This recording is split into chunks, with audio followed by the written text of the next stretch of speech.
సామెతలు 29వ అధ్యాయం 22వ వచనం దగ్గర నుంచి కదా. ఇది ఎన్నది? 20వ ఇది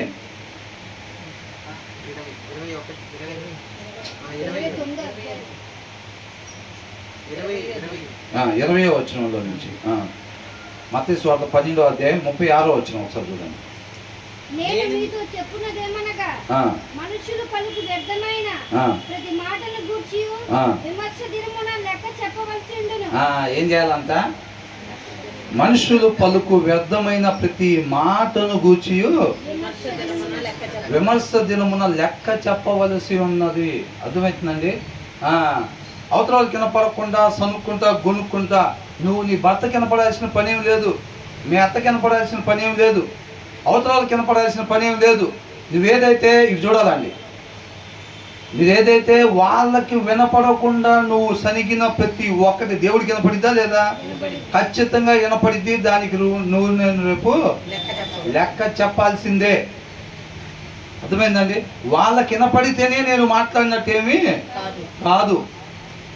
నువ్వు ఎప్పుడైతే లోపల సనుక్కుంటావో కొనుక్కుంటావో ఖచ్చితంగా రేపు దానికి నువ్వు లెక్క చెప్పాల్సిందే. దాన్ని ఎరిగి నడుచుకోవాలన్నమాట. లోక జ్ఞానంతో నేను బయటికి పలకలేదు కదా, లోపల కదా కొనుక్కుంది నేను, కాబట్టి వాటికి లెక్క చెప్పాల్సిన పని లేదనుకుంటా. బయట అవతల వినపడేటట్టుగా నేను మాట్లాడితేనే దానికి లెక్క చెప్పాలేమో నేను అనుకొని ఈ లోక జ్ఞానం చూపించి మనల్ని మనం మోసం చేసుకునే వారంగా ఉండకూడదు. మళ్ళీ ఒకసారి చదువున్నది. మనుషులు పలుకు వ్యర్థమైన ప్రతి మాటను గూర్చి విమర్శ దినమున లెక్క చెప్పవలసి ఉన్నది. తర్వాత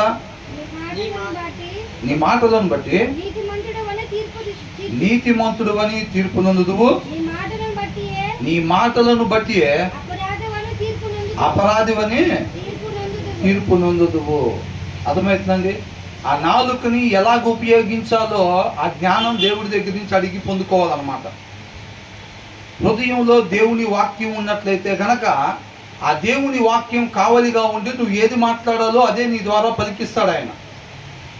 నువ్వు నేను శ్రద్ధ కలిగి వాక్యం చదవకపోతే ఆ మూఢత్వంలో నుంచి ఏదైతే ఉంటుందో దాంట్లో నుంచి నువ్వు సెలెక్ట్ చేసుకొని మాట్లాడతావు అన్నమాట. నువ్వు నేను సెలెక్ట్ చేస్తే మంచి మాట్లాడలేమో.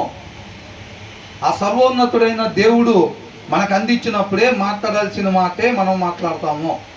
అర్థమవుతుందండి? కాబట్టి శ్రద్ధ కలిగి వాక్యం మనము చదవాలి. మన హృదయంలో ఎప్పుడైతే స్థానం ఆయనకి ఇవ్వలేదో ఆటోమేటిక్గా యుద్ధం మనం చేస్తున్నట్టే. ఆయన అందించాలి నాకు మాట నువ్వు అనుకుంటావులే కానీ నీకు నువ్వే తీసుకొని ఆయన అందించాడు అనుకుంటావు. అర్థమవుతుందండి? శ్రద్ధ కలిగి ఆ భయము వణుకుతో వాక్యం చదవకపోతే, నీ హృదయం దేవుని వాక్య సారాంశంతో నింపుకోకపోతే నువ్వే అక్కడ ఉన్న ఐడియాలో నుంచి ఒక మాటను సెలెక్ట్ చేసుకొని దేవుడు అందించాడు అనుకొని భ్రమపడతావు. ఈ మాట దేవుడే అందించాడు. చాలామంది ఆయనతో బలమైన సహవాసం లేవు అనుకుంటారు. అంటే వాళ్ళ ఆలోచన దేవుడు అభిప్రాయంగా తీసుకొని ముందుకు సాగిపోయి నష్టపోతూ ఉంటారు.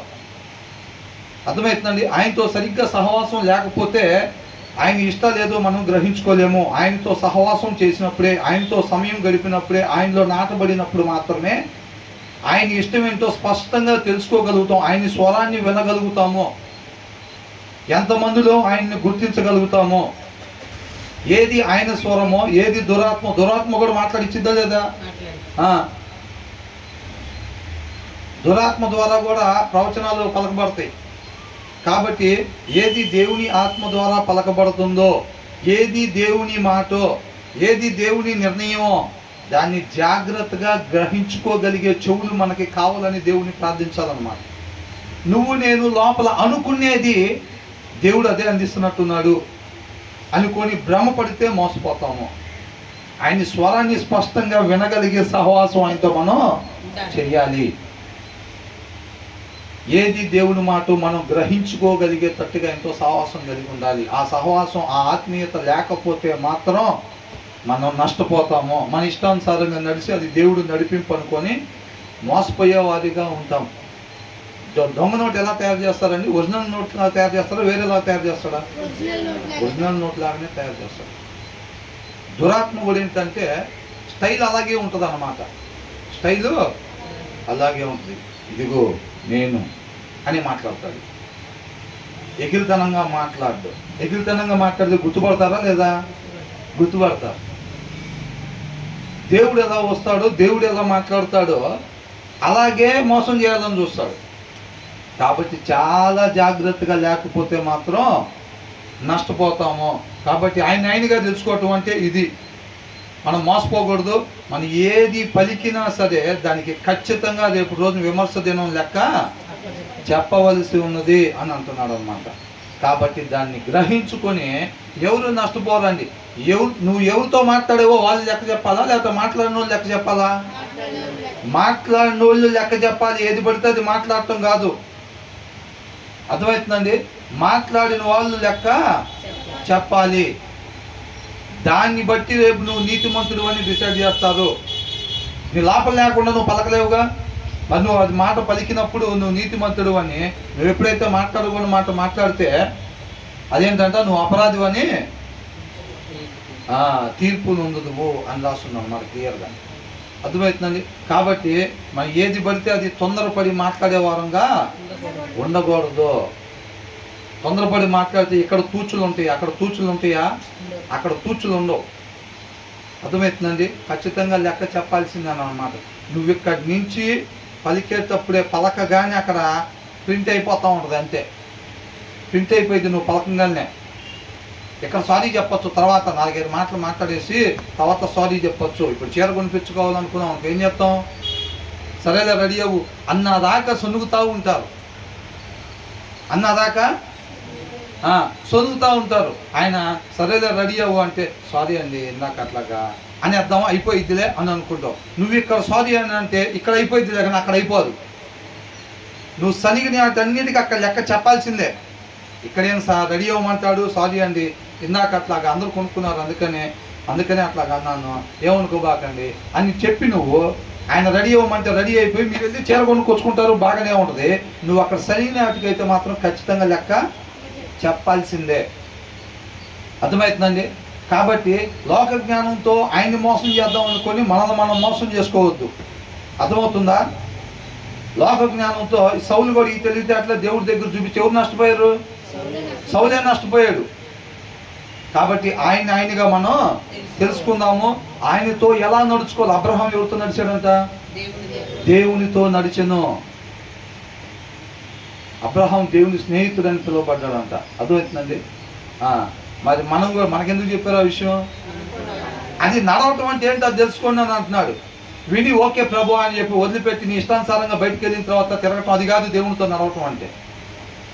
ఆయన నీతో ఉన్నాడని నీకు నువ్వు అనుకోవటం కాదు. అర్థమవుతుందండి? అబ్రహాం ఏమంటున్నాడు? తన దాసుని పంపించినప్పుడు ఎవరిని తీసుకురావాలి మీ అబ్బాయి కన్నా అంటే ఏమంటున్నాడు? అలా నావని తీసుకురా అని చెప్పాడా? ఎవరిని తీసుకురావాలో నాకైతే తెలీదు. నన్ను ఇంటి దగ్గర నుంచి తీసుకొచ్చిన దేవుడు ఎక్కడికి వెళ్ళాలో తెలియకుండా నన్ను తీసుకొచ్చి నడిపిస్తున్న దేవుడు ఖచ్చితంగా నిన్ను కూడా నడిపించి ఆ కార్యం సఫలపరుస్తాడు. అంతవరకే నాకు తెలుసు అన్నది. అర్థమవుతుందండి? నాకు తెలిసింది ఒకటే, నేను నీతిగా ఉంటున్నాను, ఆయన నాతో ఉంటాడు అంతే. ఆయన కార్యాలు ఆశ్చర్యకార్యాలు నా జ్ఞానం ఎంత, ఆయన ఎలా చేస్తాడో నాకు తెలీదు, కానీ ఖచ్చితంగా కార్యం చేస్తాడు. ఎలా చెప్తున్నావు? నేను ఇక్కడ నీతిగా ఉంటున్నాను కదా, అదే అని చెప్పేది. అర్థమవుతుందండి? నేను ఇక్కడ నీతిగా ఉంటున్నాను కాబట్టి ఆయన కార్యం చేస్తాడు అంతే. ఇక దాంట్లో సందేహం ఏమీ లేదు. ఎలా చేస్తాడో నా బుర్రకి అందదు. అది ఎలియాజరు ఏమన్నాడు? అదేం చెప్పటం ప్రభా, అదేం చెప్పటం యజమాని, నువ్వు కరెక్ట్గా చెప్తేనే కదా నేను పోయి తెచ్చేది అన్నాడా? అబ్రహాం అలా ఉండేటప్పుడు ఆ కింద రైట్ హ్యాండ్ ఎలా ఉంటాడు? అవునా? ఎప్పుడన్నా అబ్రహాం ఒకవేళ ఊర్లో లేక గబక్కన ఊరు వెళ్ళాల్సి వస్తే వర్షిప్ నడిపించేవాళ్ళ ఉండాలి రైట్ హ్యాండ్. అవునా కదా? దొరికిందిరా బాబు అని చెప్పి ఆకాంలో దోసుకొని దాచుకునేటట్టు ఉంటుందా? ఉంటే దేవుడు తోడుగా ఉన్నాడుగా. కాబట్టి అదే సరైన సౌకర్యాలు లేనప్పుడే మనం చక్కగా ఆత్మీయంగా బలంగా ఉంటాం. ఏసీలు గీసీలు లేకుండా పైన సీలింగ్ ఫ్యాన్లు లేకపోతేనే పరిస్థితి చెప్తుందంటే రేపు అవన్నీ వస్తే బాబోయ్ పెద్ద సౌండ్ బాక్సులు తేవాల్సింది. అప్పుడు గట్టి గట్టిగా అరుచుకుంటా, నిద్ర లేపుకుంటా ఇవన్నీ చేయాలి. మేము కూడా నేర్చుకోవాలి అవన్నీ. అర్థమవుతుందండి? ఇప్పుడంటే ప్రస్తుతానికి అవసరం లేదు కానీ తర్వాత మధ్యలో అరుస్తూ ఉండాలి. ఏదో ఒకటిని గట్టిగా సడన్గా అరుస్తూ ఉండాలి అన్నమాట. అప్పుడు నిద్రపోయే వాళ్ళు లెగుస్తూ ఉంటారు. అట్లా అరుచుకుంటూ చెప్తూ ఉండాలి. గొర్రెలు కాసే వాళ్ళు ఎట్లా కాస్తారు చెప్పండి? మరి కాపర్ చేయాల్సిన పని అదేగా. ఊరకనే హై హై అంటూ ఉంటాడు. ఏముండదు అక్కడ. హై అంటే ఎవరు ఎటు బాగుండా ఉంటాయి, లైన్లో పోతూ ఉంటాయి అని ట్యాప్ కోసం ఏదో ఒకటి ఆలోచిస్తున్నా సరే అటు ఇటు ఉండి హై హై అన్నాడు అనుకుంటే వెళ్తూ ఉంటాడు. ఇక్కడ కూడా అంతే వెళ్ళాలి తర్వాత, అవునా కదా. కాబట్టి బంగారు గడియలు మళ్ళీ రావు, సద్వినియోగం చేసుకోవాలి మనం అందరం కూడా. తర్వాత రమణారావు అండి, రమణారావు తర్వాత, అవునా కదా. కాబట్టి సద్వినియోగం చేసుకోవాలి. వాటి కింద ఎవరేం చేస్తారండి, మొత్తం రెడీ చేసి ప్లాస్టర్ సీలింగ్ పెట్టి ఫ్యాన్లో ఏసీలో పెడితే ఎవరు చేయరు.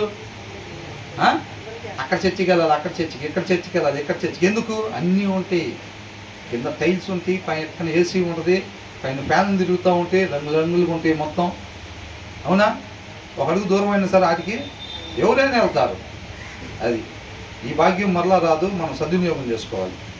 కాబట్టి తొందరపడి మాట్లాడకూడదు అని అంటున్నాడు. సరి చేసుకోవటానికి ఇష్టపడితేనే మనం ఇక్కడికి వచ్చి ఉపయోగం తప్ప, మనం సరి చేసుకోవటానికి ఇష్టపడకపోతుంటే వాక్యం అర్థంలో దేవుడు చూపించేది, మనం సరి చేసుకోవటానికి ఇష్టపడకపోతే నువ్వు నేను ఎవరైనప్పటికీ ఉపయోగం ఏమీ లేదు. బయట తిరిగేవాడైనా సరే ఒకటే, ఇక్కడికి వచ్చి మనం ఇష్టపడకపోతే మనమైనా ఒకటే. అర్థంలో చూపించేది సరి చేసుకునే ఉద్దేశం లేకపోతే అర్థం దగ్గరికి వెళ్ళినోడైనా ఒకటే, ఎల్లనోడైనా ఒకటే. ఎల్లనోడు దాంట్లో చూడ్డు, అది ఎక్కడ సరి చేసుకోమంటుందో వాడు తెలీదు, ఎలాగో సరి చేసుకోడు. వెళ్ళినోడికి కూడా సరి చేసుకునే ఉద్దేశం లేకపోతే వాడు పోయి చూసినా ఎక్కడ సరి చేసుకోమంటుందో చెప్తే అర్థమైన ఉపయోగం ఏమైనా ఉందా? ఇష్టపడకపోతే, సరి చేసుకోవడానికి ఇష్టపడకపోతే అర్థం కాడికి వెళ్ళినా ఒకటే, ఎల్లనోడైనా ఒకటే. మనం కూడా అంతేనమాట. ఈ వాక్యం అనే అర్థంలో దేవుడు ఏదైతే సరి చేసుకోమని చూపిస్తున్నాడో ప్రతి క్షణం ఎక్కడికి వెళ్ళినా కోటాదనంగానే పరిగెత్తుకుంటూ వెళ్తాం కాదు. ఏ ఉద్దేశంతో వెళ్తున్నావు? ఏ ఉద్దేశంతో వెళ్తున్నావు? గృహ కూడికి ఉంది, పలానా వాళ్ళది పుట్టినరోజు ఉంది, లేదు పలానా వాళ్ళది ఇట్లా ఏదో ప్రమోషన్ వచ్చిన వాళ్ళు ప్రార్థన పెట్టుకుంటున్నారు, ప్రార్థనకు పిలిచారు, బాగానే ఉంది. నువ్వు ఏ ఉద్దేశంతో బైబిల్ పట్టుకొని రెడీ అయ్యి అడుగులు వేసుకుంటూ వెళ్తున్నావు? ఏ ఉద్దేశంతో వెళ్తున్నావు అర్థం దగ్గరికి? దాన్ని జ్ఞాపకం పెట్టుకోవాలి ఎప్పుడు కూడా. అర్థమవుతుందండి?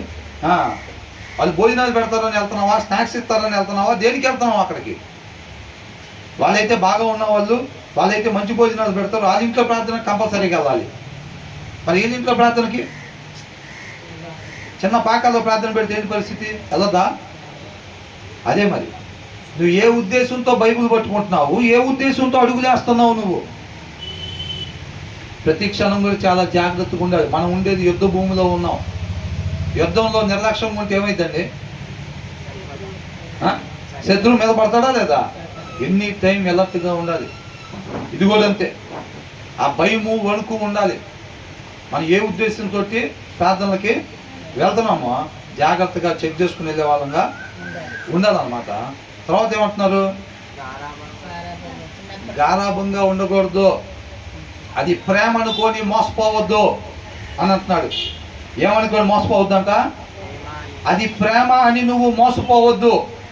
ప్రేమ కాని దానిని ప్రేమ అని చెప్పి నువ్వు మోసపోవద్దు. నీ పిల్లల్ని మోసం చేయొద్దు నువ్వు. అర్థమవుతుందండి? ఇరువురు మోసపోతారా లేదా? ఇద్దరు కూడా మోసపోతారు. ఎలా పెంచాలో తగిన జ్ఞానం దేవుడి దగ్గర నుంచి అడిగి పొందుకోవాలన్నమాట. ఊరికి నేను నిద్ర లేచి ఆవిలు ఇచ్చుకుంటా, అట్ట చేయండి ఎట్ట చేయండి కాదు. పిల్లల్ని నిద్ర లేచి ఆవిలు ఇచ్చుకుంటా, రే నువ్వు అట్ట చేయి, అమ్మాయి నువ్వు ఇట్ట చేయి అంతం కాదు. దేవుడి దగ్గర నుంచి నిద్ర లేవగానే మోకరించి, ప్రభువా నీ కృపను బట్టి ఈ దినాన్ని నాకు ఇచ్చావు ప్రభువా, ఎందు నిమిత్తం నాకు ఇస్తున్నావో ఈ దినాన్ని, దాని కొరకు మాత్రమే ఉపయోగించే కృపను దయచేయి ప్రభువా. నా ఇష్టం అనేది ఎక్కడ లేకుండా నన్ను పూర్తిగా ఉపేక్షించుకొని నీ ఇష్టాన్ని మాత్రమే ఈ దినం మొత్తం కూడా నెరవేర్చి మీ నామాన్ని క్రీస్తు వల్లే మహింపరిచే కృపను దయచేయమని చెప్పి ప్రార్థన చేసుకొని మోకాళ్ళ దగ్గర నుంచి పైకి రావాలి. అప్పుడు నువ్వు మాట్లాడే ప్రతి మాట నీ పిల్లలకి నీకు నిత్య జీవాన్ని వైపు నడుచుకుంటూ ఉంటారు. అనేక మందిని ఆ దారిని నడిపిస్తూ ఉంటారన్నమాట. అర్థమవుతుందండి? అట్లా కాకుండా ఆవిలించుకుంటా లేచి నేను ఎలాగో పప్పు నానబెట్టుకున్నాం, పొద్దున లేచి కమ్మగా దోశలు వేసుకుంటూ భలే ఉంటుంది, ఇంకా లెగవనే లేచాము, ఇంకా లెగవనే లేచాము, ఇంకా గబగబా మెత్తడి దోశలు వేసుకొని తింటే ఇక దాని మీద ధ్యాస కాదు. ఈ ఉదయంనే లేచి నువ్వేం ఆలోచిస్తున్నావు అని చెప్పి పాట రాశారు, అవునా? లెగవగానే నీ ఆలోచన నా ఆలోచన ఏమైంది? దేనికోసం రాత్రి అంతా ఛార్జింగ్ పెట్టుకొని లేచావు? దేనికోసం ఛార్జింగ్ పెట్టుకొని లేచావు బాడీకి? దాన్ని జ్ఞాపకం పెట్టుకోవాలి. ఆ భయము వణుకు మనలో ప్రతి క్షణం ఉండాలి. కాబట్టి తగిన జ్ఞానం దేవుడి దగ్గర నుంచి పొందుకొని పిల్లల్ని ఎక్కడైతే హెచ్చరించాలి, ఎక్కడ గైడెన్స్ చేయాలి, ఎక్కడైతే బోధ చేయాలో దాని ప్రకారంగా దేవుని ఆత్మ నడిపింపు ప్రకారంగా నడుచుకుంటా పిల్లల్ని పెంచేవారుగా ఉండాలమ్మా. క్రీస్తుని పోలి నడుచుకునే పిల్లల్ని ఒక సొసైటీలో, ఒక ఆడపిల్లల్ని పెంచడం అని అంటే ఏదో చిన్న పిల్లల్ని పెంచుతున్నాం కాదు. రేపు భవిష్యత్తులో ఒక కోడల్ని, ఒక ఇంటికి కాబోయే కోడల్ని పెంచుతున్నాం, ఒక అత్తని పెంచుతున్నావు. దానికి సంబంధించిన జ్ఞానం ఆడపిల్లలకు నేర్పాల్సిన బాధ్యత తల్లిదండ్రులది. అట్లా మాట్లాడకూడదమ్మా అత్తని, అట్లా మాట్లాడకూడదమ్మా మామని. ఎప్పుడండి చదువు చెప్పాల్సిన టైంలో చెప్పకుండా ఎగ్జామ్ రోజున అట్లా రాయకూడదమ్మా, ఇట్లా రాయకూడదమ్మా అంటే ఎక్కడి నుంచి రాస్తారు వాళ్ళు? ఎక్కడి నుంచి రాస్తారు వాళ్ళు? ఎగ్జామ్ రోజున చెప్పేది కిటికీలో నుంచి ఎగ్జామ్ రోజున చెప్తారా? మమ్మీ ఇట్లా చేశాడు మమ్మీ, ఆయన అత్తగారు వెళ్ళిపోమంటున్నారు నన్ను ఇంట్లో నుంచి, ఏం చేసావే? ఇట్లా చేసావు మమ్మీ. అట్లా కాదే నువ్వు చేయాల్సింది, అట్లా చేయకూడదే. ఎప్పుడు చెప్పాలి? ఆల్రెడీ సూట్ కేసు దగ్గర గుమ్మం కాడ పెట్టిన తర్వాత నీ ఇంటికాడ నీ సంవత్సరాలు ఉంది, ఏం నేర్పావు? అంటే మీరు ఒక్కలే కాదండి, నేను కూడా. ఏం నేర్పాము మనం? పిల్ల అన్ని సంవత్సరాలు మన దగ్గర పెరుగుతుంది కదా, బాబు అన్ని సంవత్సరాలు పెరుగుతున్నాడు కదా, ఏం నేర్పాము పిల్లలకి? సొసైటీలో ఏం వెలుగు ప్రకాశింపజేస్తారు? ఆమె ఒక మాట అంటే భర్త బయటికి నెట్టేసి పంపించేయటం కామనేనండి, దానికే ఉంది. ఎవరేం చేస్తారు ఆ పని? లోకస్తులు చేసే పని అది కాదా? మరి నువ్వేం వెలుగు ప్రకాశింపజేస్తావు? హోషేయ దగ్గర నుంచి ఏం నేర్చుకున్నావు? అర్థమవుతుందా? అది తగిన జ్ఞానం మనం ఆడపిల్లల్ని పెంచేటప్పుడే. అర్థమవుతుందండి? ఆ మాటలు మీకు ఎందుకు వెళ్ళిపోయినట్టు, ఈ మాటలు మీకు ఎందుకు వెళ్ళిపోయినట్టు కాదండి. ఆ అవేర్నెస్ అత్త అంటే ఏంటి, ఎలాగా, మామ అంటే ఏంటి, భార్య అంటే ఏంటి, ఇదంతా పెళ్ళికి ముందే పిల్లలకు అవగాహన రావాలి. నువ్వు పెళ్లి చేసిన తర్వాత అప్పగింతలప్పుడు ఏడ్చుకుంటా చెప్పేది ఎంతవరకు నాటబడిద్ది? వాళ్ళకి ఎంతవరకు నాటబడిద్దండి? నువ్వు ఒకటి ఎగ్జామ్కి వెళ్తున్నావు అని అంటే ఎగ్జామ్కి ముందే ప్రిపరేషన్ చేయాలా లేదా? చేయాలి కదా. మరి అలాగే నువ్వు పిల్లకి వివాహ సమయం వచ్చేసరికే ఒక కుటుంబము అంటే ఏంటి, దాంట్లో ఒక స్త్రీ పాత్ర ఏంటి అర్థమవుతుందండి. తల్లి కాక ముందు కొన్ని దినాలు, ఒక సంవత్సరంన్నర అక్కడ కుటుంబాన్ని నడపాలి కదా. కోడలుగా వెళ్ళి ఒక కోడలు ఎలాగుండాలి, తర్వాత తల్లి అయిన తర్వాత తల్లి పాత్ర ఏంటి, ఒకవేళ ఇంకా పెద్ద అయిన తర్వాత పిల్లలు పెద్ద వివాహం చేస్తే ఏమి ఇంకా అత్త అయింది కదా, అత్త పాత్ర ఏంటి, ఇవన్నీ కూడా పిల్లలకి నేర్పాలి. ఊరకనే 18 సంవత్సరాలు పెట్టు, తినమ్మా తిను, పొద్దున పూట తిను, మధ్యాహ్నం పూట తిను, సాయంత్రం పూట తిను, ఎంత అయింది? అమ్మ మళ్ళీ తినమ్మా, పొద్దున్న తిను, మధ్యాహ్నం తిను, సాయంత్రం తిను, ఎంత అయింది? పొద్దున్న తిను, మధ్యాహ్నం తిను, సాయంత్రం తిను, మధ్యలో అవసరమైతే ఇంకో 2 సార్లు తిను, ఎంత అయింది? మంచి బట్టలు కట్టి వెళ్ళమ్మా అంటే ఏం చేసిద్ది? నువ్వు పెంచి పోషించిన శరీరంతో పోయి అక్కడ ఆ కుటుంబాన్ని లీడ్ చేసి శుభ్రంగా తగలబెట్టిద్ది. ఏం చేసిద్ది? నువ్వు పెంచిన శరీరాన్ని అనుసరించి శరీరం నడిపిద్దామని. అర్థమవుతుందండి? ఏం పెంచి పోషించావు? ఏం పెంచి పోషించావు అండి? పిల్లల్లో ఏం పెంచి పోషించావు? ఆత్మీయత పెంచావా? క్రీస్తుని పెట్టావా హృదయంలో? అయిపోయిన దాకా చదువుకోవాలి, జాగ్రత్తగా. మీరు ఎట్లా చదువుతారేమో తెలియదు, అయిపోయిన దాకా చదవండి. ముందున్న వాళ్ళు బహు జాగ్రత్తగా ఉండాలి ఎప్పుడైనా. ఎందుకంటే వెనకాల ఉన్న వాళ్ళ కాన్సన్ట్రేషన్ దెబ్బతీయటానికి మీరు చాలా ప్రభావం చూపిస్తారన్నమాట. ముందున్న వాళ్ళు ఒకరికి కదిలినప్పుడు అది ఎందుకు కదిలారు, ఏం వేసింది ఏంటి, ఆ కింద పడింది, ఏం పడేసింది కింద అని వెనకాల వాళ్ళు అందరూ చూస్తూ ఉంటారు. అలా జాగ్రత్తగా ఉండగలిగితే ముందు కూర్చోండి, లేకపోతే వెనకాల కూర్చోండి. అర్థమవుతుందండి? కాబట్టి ఏం పెంచాము? లోపల క్రీస్తుని పెట్టగలిగామా పిల్లలకి? అర్థమవుతుందండి? రేపు కొడుకైనా కూతురికైనా ఒక వివాహం చేసేటప్పటికి అప్పటికి నువ్వు లోపల క్రీస్తుని పెట్టగలిగావా? వాక్యాన్ని పెట్టగలిగావా వాళ్ళ హృదయంలో? అప్పుడు వాళ్ళు కోడల పాత్ర అయినా, తల్లి పాత్ర అయినా, అత్త పాత్ర అయినా చక్కగా దేవుడి నామానికి మహిమకరంగా చేస్తారు. అలా కాకపోతే కనుక నువ్వు శరీరాన్ని పెంచి పోషించి చక్కగా వివాహం చేసి పంపించావంటే ఆ మూఢత్వంతో ఉన్న హృదయంతో వాళ్ళ కుటుంబాన్ని లీడ్ చేస్తారు. అర్థమవుతుందండి? వాళ్ళు అక్కడికి వెళ్ళి పిల్లలు పుట్టే ముందు దాకా ఆమె కోడలుగా ఉంటుంది కాబట్టి కోడల పాత్ర పోషించింది. హృదయంలో వాక్యం లేకుండా ఒక కోడలు అయితే ఎలా ఉంటుంది? ఎక్కువ శాతం నేటి క్రైస్తవంలో ఉండే కోడలలాగా ఉంటారు. అంతేనా? అంతేనా కదా? అలాగుంటారు. అర్థమవుతుందండి? తర్వాత ఆమె తల్లిగా అయిన తర్వాత హృదయంలో వాక్యం లేదా ఆ వాక్యం చదవదు అనుకోండి, పిల్లల్ని ఎట్లా పెంచింది? ఏమి ఎట్ట పెరిగి వచ్చిందో 3 పూట్ల తిని కమ్మగా 2 పూట్ల స్నాక్స్ తిని వచ్చింది కదా. వాక్యం చదవకుండా తల్లి నేర్పలేదు కదా. ఏం చెప్తారు? ఏమో కూడా తల్లి అవ్వగానే పిల్లలకు చక్కగా 3 పూట్ల భోజనం పెట్టింది, 2 పూట్ల స్నాక్స్ పెట్టింది. అయిందండి. తర్వాత కోడలు అయిన తర్వాత అదే అత్త అయిన తర్వాత కూడా అంతే లోక సంబంధంగా ఉండిద్ది అన్నమాట. అది కాబట్టి పిల్లల్ని పెంచటము అని అంటే వాళ్ళకి వివాహ వయసు వచ్చే లోపలే వివాహం అంటే ఏంటి, ఒక కుటుంబం అంటే ఏంటి, ఇరువురు కూడా వాళ్ళను వాళ్ళు ఉపేక్షించుకొని రేపు వివాహం అయిన తర్వాత నా ఇష్టం నెరవేర్చబడాలి, అక్కడ నేను చెప్పింది జరగాలి అని భర్త అనుకొని ఇటు చూడండి భర్త అనుకొని, లేకపోతే భార్య నా ఇష్టం జరగాలి, అక్కడికి వెళ్ళినా సరే నా ఇష్టం జరగాలి, ఇంత డబ్బులు ఇచ్చి వస్తున్నా కాబట్టి నేను కట్నం అని చెప్పి ఆమె అనుకోవటం కాదండి. ఈ ఇరువురికి అవగాహన ఉండాలన్నమాట.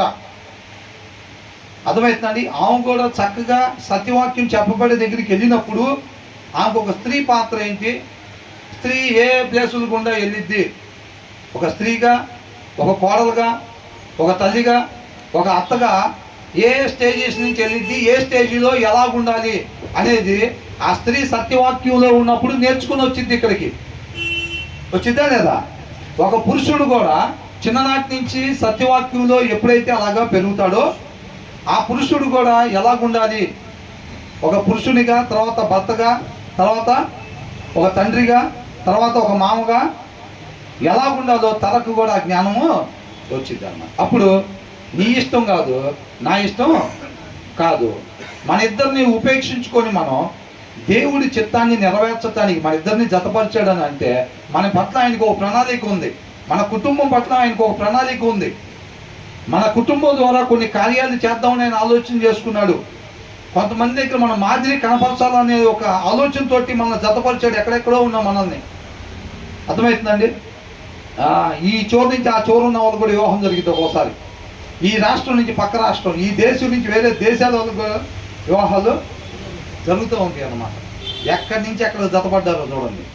దేనికోసం? ఆమె వచ్చి ఆమె ఇష్టం నెరవేర్చుకోవటానికా, ఈయనొచ్చి ఈయన ఇష్టం నెరవేర్చుకోవటానికా? వీళ్ళిద్దరూ వాటిని వారు ఉపేక్షించుకొని దేవుని చిత్తం కొరకే ఇద్దరూ మంచం దిగంగానే మోకరించి, ప్రభు ఆయన ఇష్టం కాదు, నా ఇష్టం కాదు ప్రభు, నీ ఇష్టం ఏదైతే ఉందో, ఎందుకోసం మమ్మల్ని జతపరిచావో, ఈ దినాన్ని ఎందుకోసం మాకు ఇచ్చావో దాని కొరకు మాత్రమే ఉపయోగించి నీ నామానికి సమస్త మహిమ హృదయపూర్వకంగా చెల్లించే కృపను దయచేయమని చెప్పి ఇరువురు కూడా ప్రార్థన చేసుకోవాలి. అర్థమవుతుందండి? అలా ప్రార్థన చేసుకుని వాళ్ళు ఆ దినాన్ని మొదలుపెట్టినట్టయితే కనుక చక్కగా దేవుడి నామాన్ని ఎంతో గొప్పగా మహింపరిచేవారుగా ఉంటారు. దేవుడు ఆయన కృపను బట్టి ఈ దినం అనే ఆయుష్ మనకి ఇచ్చారు. ఆ ఆయుష్ ఏం చేయాలంటే ఆయన పాదాలు చెంత పెట్టాలన్నమాట. ఎట్లా పడితే మానవహాలాగా అనమాట. మానవహాగా పిల్లల్ని ఇస్తే ఎప్పటి నుంచో అనుకుంటున్నాను డాక్టర్ చేద్దాం పిల్లలు పుడితే అని అనుకుని ఎగిరి గంతేశాడా? ఎప్పటి నుంచో పిల్లలు పుడితే ఇంజనీర్ చేద్దాం అనుకున్నాను ఎగిరి గంతేశాడా? ఏమన్నాడు? ఎందుకోసం ఇచ్చాడో ఆ పిల్లల్ని ఎట్లా పెంచాలో నేను అడిగి కనుక్కొని ఆ రీతిగా మాత్రమే నేను పెంచాలని ఆలోచన చేసుకున్నాడు. అర్థమవుతుందండి? మనకు కూడా ఈ దినాన్ని దేవుడు మనకి ఇస్తున్నాడు అంటే మనం ఏం చేయాలి? ఉదయకాలం లెగవగానే ప్రభా నా కోరికలన్నీ నెరవేర్చుకోవడానికి ఇంకో దినం ఇచ్చావు, థ్యాంక్స్ ప్రభా అని చెప్పి వెళ్ళి అవన్నీ నెరవేర్చుకోవాలా?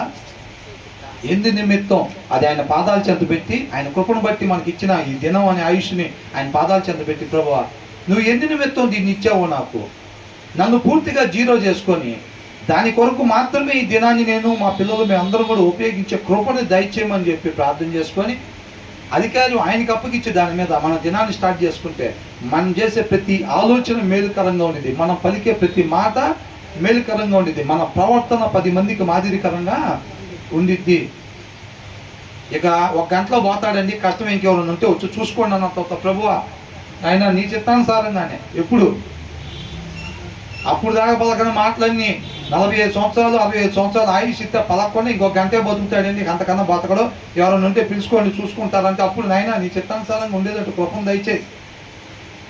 ఆయన ఎంతో సమయం ఇచ్చాడు, ఆయన కృపను బట్టి. ఆయన ఇచ్చినంత సమయం ఎవరు, నీ తల్లి ఎవరు, నీ తండ్రి ఎవరు, ఎవరు కూడా ఎవరు, నీ బంధువులు ఎవరు కూడా అంత సమయం ఎవరు, అంతగా ప్రేమించలేరు అంతే. అంత సమయం అనేక మంది తాగి దొల్లాడి యాక్సిడెంట్లు అయ్యి అట్టయి ఇట్టయి హాస్పిటల్కి వెళ్తాం.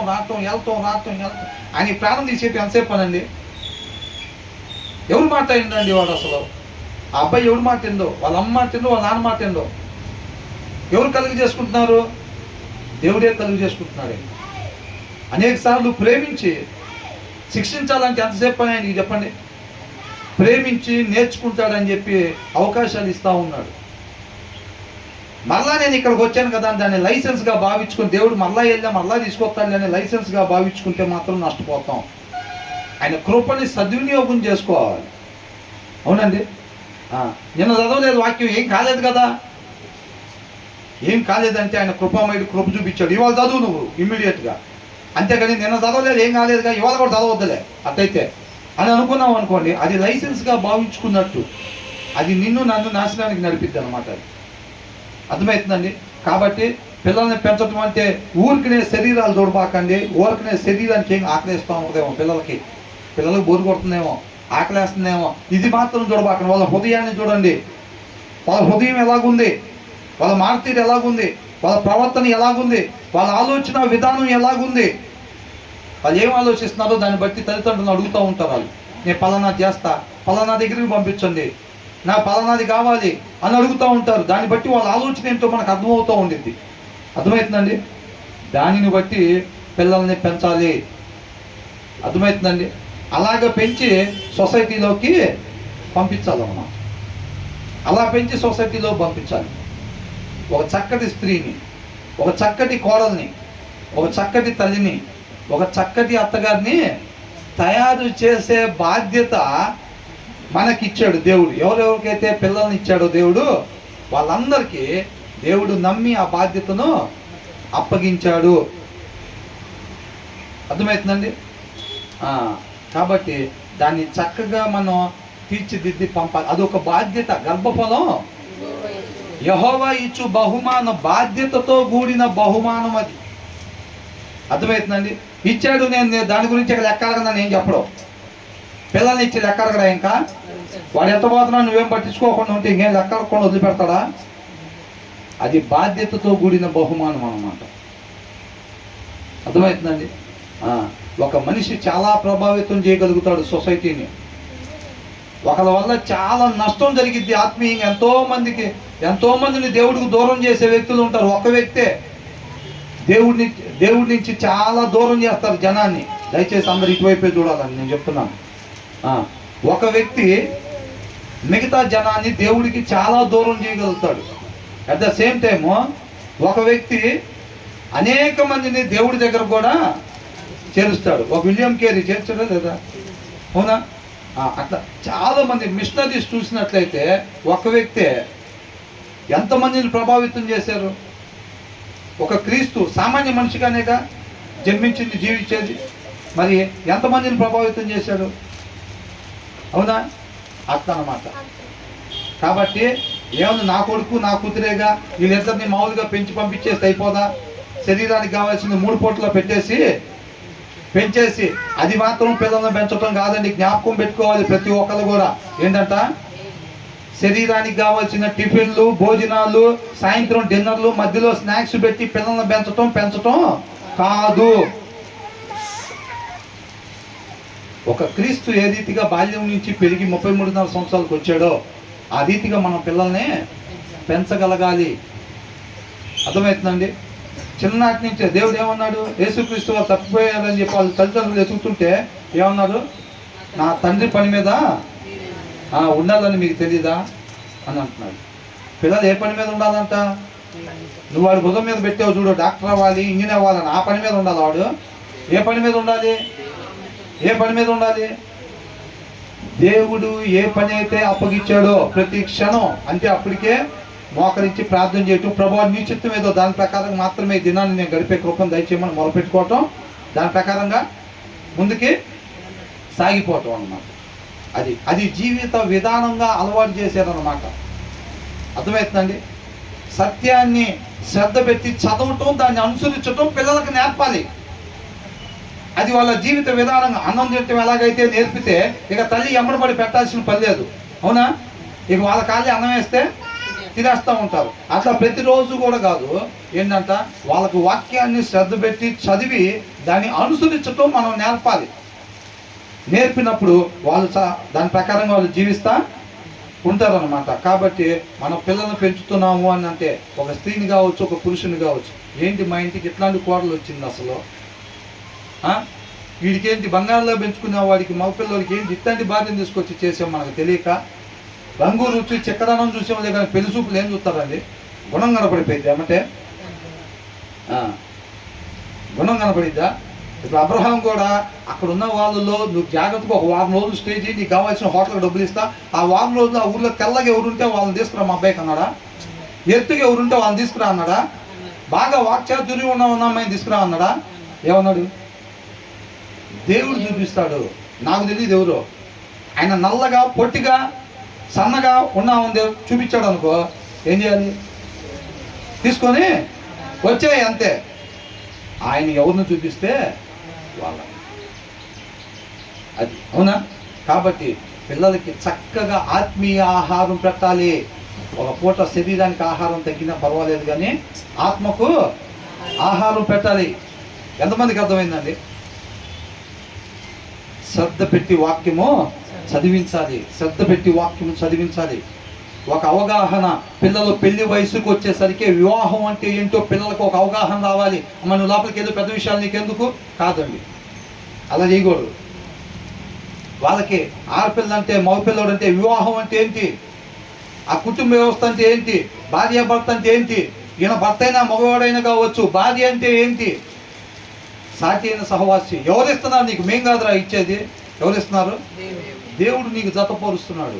మీరు ఇరువురు మిమ్మల్ని ఉపేక్షించుకొని ఆయన చిత్తాన్ని నెరవేర్చడానికి ఒక గొప్ప ప్రణాళిక ఆయన కలిగి ఉన్నాడు. అదేంటో మాకు తెలీదు, మీకు తెలీదు. ఆయనకి సబ్మిట్ చేసుకోండి, ఆయన నడుపుతాడు, మార్గం ఆయనకి తెలుసు.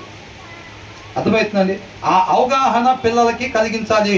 వయసు వచ్చిందని తాళి కట్టించిన తర్వాత రేపు మాటలు తేడా బండి ఇద్దరు సెటిల్మెంట్కి రంగానంగానే వీళ్ళు తల్లిదండ్రులు రెడీ అయ్యి వాళ్ళు తల్లిదండ్రులు రెడీ అయ్యి ఆ రోజు చెప్పినా మీరు ఉపయోగం ఏమీ లేదు.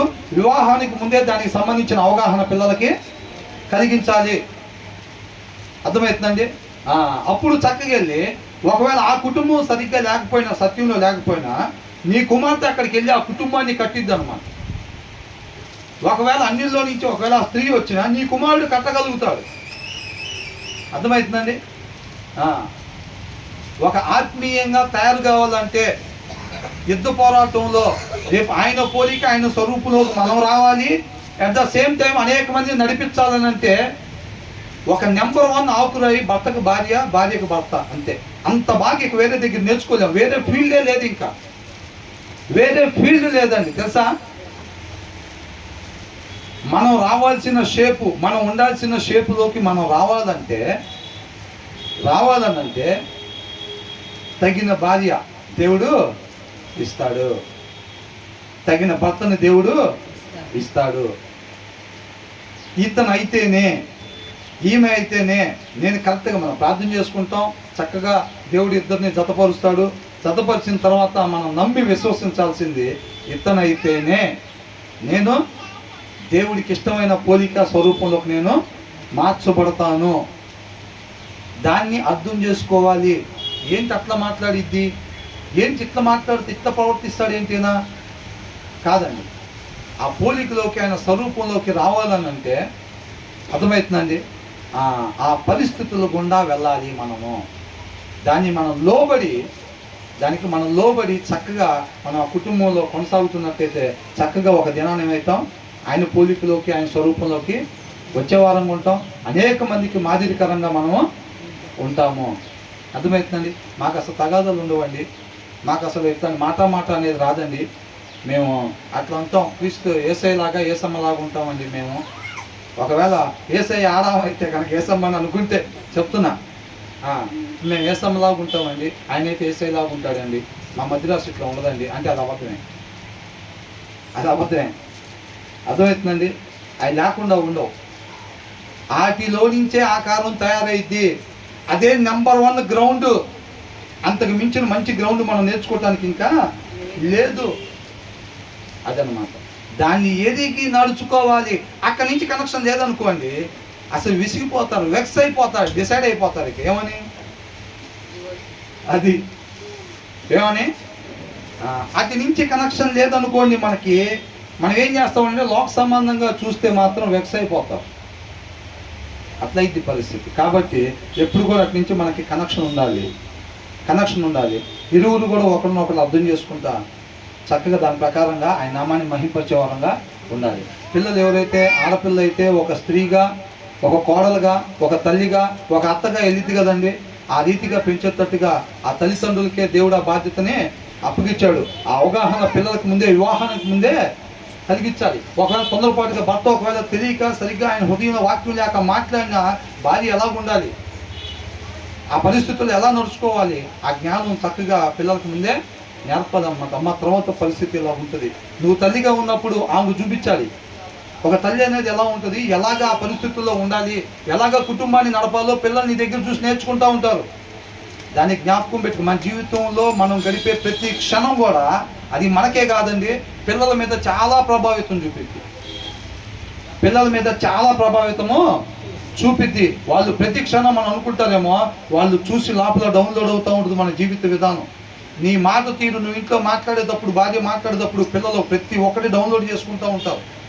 ఆ తీరు, ఆ మాట విధానం మొత్తం కూడా వాళ్ళు డౌన్లోడ్ అయిపోతాయి. రేపు ఖచ్చితంగా ప్రభావితం చూపించింది ఆ జీవితంలో. అర్థమవుతుందండి. నువ్వు అమ్మా ఒక తల్లిగా ఇలా ఉండాలి, అలా ఉండాలి చెప్పటం కాదు, నీ జీవితం ఒక ప్రాక్టికల్గా కనపడుతూ ఉండాలి.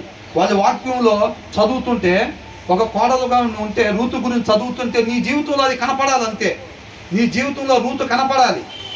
ఒక అత్త గురించి బైబిల్ ఎక్కడ చదువుతుంటే వాళ్ళ అత్తగారిలో ఆ నయోమి కనపడాలి. అంతే ఆమెకు. అర్థమవుతుందండి. అట్లాగా అక్కడ అత్త వేరుగా కనపడుతుంది, ఇక్కడ అత్త వేరుగా కనపడుతుంది అనుకోండి, ఏమైంది? అవునా?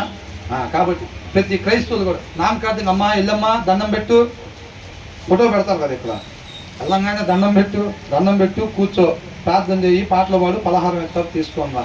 అట్లా నేర్పి పంపించామనుకోండి, పిల్లలు ఓరిన 3 పూట్ల భోజనం పెడతారు, శుభ్రంగా ఎదిగిపోతారు. వాళ్ళ హృదయంలో దేవుని వాక్యం ఉండదు. శరీరం అయితే వచ్చేసిద్ది. ఆ శరీరం రేపు వాళ్ళని లీడ్ చేసిద్ది. రేపు వాళ్ళ కోడలు అయినప్పుడు శరీరం ప్రకారంగానే శరీరం ఏది చెప్తుందో అది చేస్తారు. అత్త అయినప్పుడు ఏది చెప్తుందో అది చేస్తారు. తల్లి అయినప్పుడు ఏది చెప్తుందో అది చేస్తారు. అట్లా కాకుండా చక్కగా వాళ్ళ హృదయంలో దేవుని వాక్యంతో నింపబడేటట్టుగా చిన్ననాటి నుంచి వాళ్ళకి ఆత్మీయ ఆహారం పెట్టు, వాళ్ళు ఆత్మీయులుగా ఉంటారు. అప్పుడు ఒక కుటుంబానికి నువ్వు పంపించినప్పుడు ఆ కుటుంబం మొత్తంలో కూడా తన వెలుగుతో నింపబడి ఉంటుంది. కాబట్టి ఆ కుటుంబం మొత్తాన్ని కూడా వెలుగుతో నింపిద్ది అన్నమాట. బంగారు లాంటి కోడలు నాకు వచ్చింది. ఎట్లా పెంచారు? మన రూతు గురించి ధ్యానించుకున్నప్పుడు ఏమనుకున్నాం? అసలు ఎలా పెంచారండి వాళ్ళ తల్లిదండ్రులు? ఎట్లా అయింది అసలు అమ్మాయి? ఎలా పెంచితే అలా ప్రవర్తిస్తుంది అనుకున్నావా లేదా? చేసుకున్న తర్వాత అప్పుడు నయోమి ఏమని పిలిచింది? నా కుమారి అని పిలిచింది. మనం కూడా ఎక్కడికైతే ఆడపిల్లని పంపిస్తామో ఆ ఇంట్లో ఏమని పిలవాలి? కుమారి అని పిలవాలి పిల్లల్ని. దేని బట్టి పిలుస్తారు? కట్నాన్ని బట్టా? కట్నం 50 లక్షలు ఇచ్చి 5 కోట్లు ఇచ్చా నా పిల్లల్ని అట్లా పిలవనంటే 5 కోట్లు ఉన్నదాకా పిలుస్తారు. 5 కోట్లు అయిపోగానే తీసుకురాపో అంటారు మరి. అవునా? కాబట్టి దాన్ని బట్టి కాదండి, దాన్ని బట్టి కాదు. కాబట్టి పిల్లల్ని చక్కగా ఆ స్టేజెస్లో నుంచి వెళ్ళేటప్పుడు ఎలా ఉండాలో అలాగా తల్లిదండ్రులు సిద్ధపాటు చేయాలన్నమాట. ఆ పొజిషన్లో మమ్మీ నాకు నేర్పలేదు కదా, నువ్వు ఒక కోడలికి ఎలా ఉండలేదు నేర్పలేదు కదా. ఇవాళ సాడీలు మామ గురించి, రేపు మళ్ళీ భర్త గురించి సాడీ, ఎల్లుండు మళ్ళీ అత్త గురించి సాడీ. ఎందుకు? పిల్ల ఇబ్బంది పడుతుంది అక్కడ. నేర్పలేదు కాబట్టి, ఆ జ్ఞానాన్ని ఇవ్వలేదు కాబట్టి, దేవుడి దగ్గర నుంచి పొందుకోవటం నేర్పలేదు కాబట్టి. అర్థమవుతుందండి. అవన్నీ కూడా నేర్పాలి. కాబట్టి హృదయంలో వాక్యం పెట్టి పంపిస్తే ఎలాంటి పరిస్థితుల్లో అయినా సరే పిల్ల అక్కడ చక్కగా తన నీతిమంతురాలుగా ఉంటా, అనేక మందిని నీతిమంతురాలుగా మార్చిద్ది అనమాట. పురుషుడైనా అంతే. ఏమాత్రం పిల్లల్ని పెంచేటప్పుడే స్త్రీ పురుషుడు ఏమాత్రం కూడా భేదము లేదు. పురుషుడు ఏమాత్రం 1% కూడా ఎక్కువ కాదు దేవుని దృష్టిలో. అది మన పిల్లలకి నేర్పాలి, వాళ్ళ హృదయంలో నాటాలి. అది బయట సొసైటీలో ఎలా ఉందండి? బయట సొసైటీలో ఎలాగుంది? మగ పిల్లలు పుడితే మాత్రం రాష్ట్రాలు దాటి ఉన్న వాళ్ళు కూడా ఫోన్ చేసి చెబుతూ ఉంటారు, బాబాయ్ అని అంటాడు. మాట్లాడి 7 సంవత్సరాలు అయి ఉంటుంది. ఇంద్రా చాలా రోజులు ఫోన్ చేసావు, అబ్బాయి పుట్టాడు బాబాయ్. అమ్మాయి పుడితే 7 ఇళ్ళు అవతల కూడా ఫోన్ చేసేది ఉండదు. హాస్పిటల్లో ఉన్న వాళ్ళ వరకు చెప్పటం, ఇక ఏదో తల్లిదండ్రులకి అత్తమామల వరకు చెప్పుకొని చిన్న చదువుకొని రావటం. బయట సొసైటీలో అది నడుస్తుందా లేదా? అది పిల్ల డెలివరీకి వెళ్తున్నట్టు ఏం చేస్తున్నావు ప్రార్థన, దేవుడు దాన్ని గమనిస్తాడు. పాస్టమ్మ గారు వాళ్ళు కూడా చెప్తున్నారు కొంతమంది ఏంటంట, చక్కటి మగపిల్లని సమయంలాగా నీకు సమర్పించుకుంటా. ఆడపిల్లని నువ్వు కండిషన్ పెట్టినప్పుడే నీ ప్రార్థన దేవుడు ఎందు అసలు ఏంటంట, చక్కటి మగపిల్లని ఇస్తే సమయంలాగా సమర్పించుకునేదంట. ఆడపిల్లని ఇస్తే ఏం చేస్తావు? ఇక నువ్వేమి ఇవ్వాలో నువ్వే చెప్పినప్పుడు ఇక నాకెందుకు ప్రార్థన చేయటం నువ్వు? అవునా? నువ్వు ఎప్పుడైతే కండిషన్ పెట్టావో ఆ ప్రార్థన దేవుడు అసలు ఎందో. అది ప్రభువా, ఎవరైతే నీ నామానికి మహిమో వీళ్ళకు మేలుకరమో నీ కృపతో వారినే దయచేయి. వాళ్ళు నువ్వు ఎందు నిమిత్తం ఇస్తున్నావో దాని కొరకు మాత్రమే వారిని పెంచే జ్ఞానాన్ని మాకు దయచేయి. పిల్లల పుట్టకం ముందే నువ్వు చేసే ప్రార్థన అది అయి ఉండాలి. భార్య కావచ్చు, భర్త కావచ్చు, తల్లిదండ్రులు కావచ్చు, అత్తమావులు కావచ్చు, అందరూ ఒకటే ప్రార్థన చేయాలి. అందరూ ఒకటే ప్రార్థన చేయాలి. అప్పుడు ఏకాత్మ కలిగి ఉంటున్నట్టు, ఏకభావం కలిగి ఉంటున్నట్టు, ఏక మనసు కలిగి ఉంటున్నట్టు. ఆ కుటుంబం వల్ల జరిగే మేలు సొసైటీలో అంతా ఇంత కాదు. అర్థమవుతుందండి? ఆ ప్రార్థన మన ప్రార్థన అయి ఉండాలి. వాళ్ళు చేస్తున్నారు, ఎప్పుడు చేయాలో తెలుసా? ఇటు పక్కన పిల్లలకు ఆల్రెడీ వాళ్ళ అమ్మాయికి మగపిల్లలు పుట్టుంటారు, ఇటు పక్కన ఇంట్లో కూడా మగపిల్లలు పుట్టుంటారు.